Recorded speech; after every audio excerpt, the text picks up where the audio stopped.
we have a song every week that the kids get a copy of, and I teach it to them at the beginning of the week with by singing it for them and doing gestures with the song, and usually it has something to do with what we're studying in science or social studies. This one has to do with what we're studying in math, which is geometric shapes.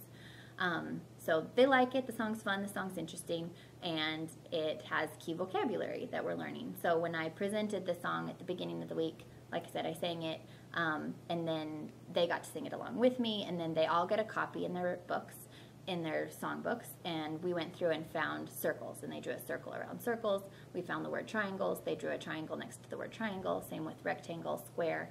And then the next day, because we're doing instructional books and this song describes a clown made out of shapes, I had written instructions of how to draw a clown with shapes next to it, and so we read the instructions and then followed the instructions shape by shape to draw the clown. So that's a first grade standard, and then it also goes along with the song.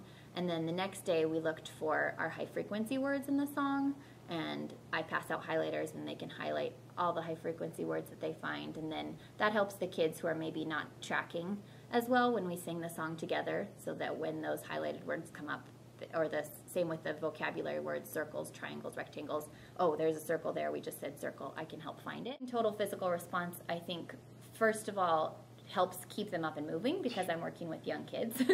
but additionally, it really does help with the memory, and I feel like with both total physical response and songs, it helps so that I can cue kids without necessarily giving them the answer. So, for example, something that we've done for months is that a complete sentence has a capital at the beginning, spaces between the words, and a period at the end. And so when I'm working with a student on his writing and I say, you know, you're doing a good job with using primero, segundo, luego, but I think there's something else that you could put there. He'll go, spaces!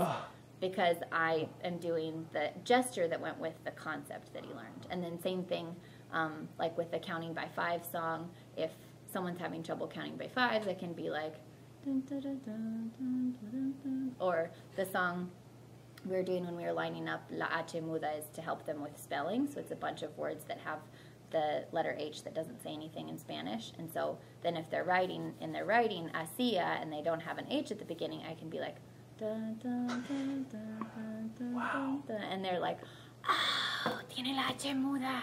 And so I think because you can kind of pull the gesture and the song out of the context, but then they're linked, I think it does activate a part of the memory that even if it feels a little silly sometimes, it helps them remember. And then by the end of the week, we sing it just for practicing fluency in the vocabulary. And so I have the song on the CD, and the kids are pointing along with their fingers, singing the words, and it makes it so those songs become part of our repertoire. Like I can sing them anytime in the hallway, waiting for a field trip, something like that. But then also they know where all this vocabulary is. So just like they use the word wall to find words, just like they use certain books to find words, they'll use their songs to find words. Oh, I know that we learned the word barrio, neighborhood. It's in this song. I'm going to look in my songbook and find the word and write it down. Wow. So it helps with their spelling too. But mostly it's also just really fun, a fun way to integrate those things. Yeah.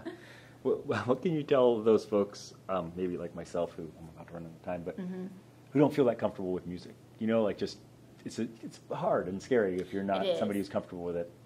I don't know. What are your thoughts? I think the first thing I can say is that I learned how to sing in first grade.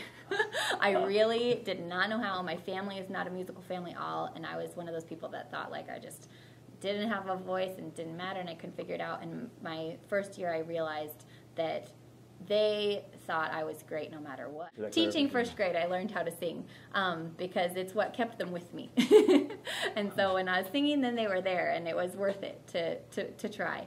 And so I think that's the first thing I would say. Before that, no, I would say I wasn't very musical. And then especially being here where we don't have a music program, I felt like I had a little extra responsibility, too, to make sure that I was integrating that.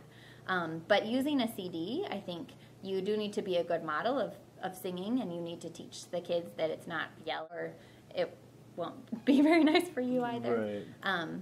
But I think there's a lot of resources that you can use to help teach music that don't necessarily mean that you have to be the expert. And there's a ton of songs and chants already written out there that you don't have to come up with them, but teaching them to your students one line at a time, having them repeat it back to you, creating gestures that go along with it, you can learn right alongside your students.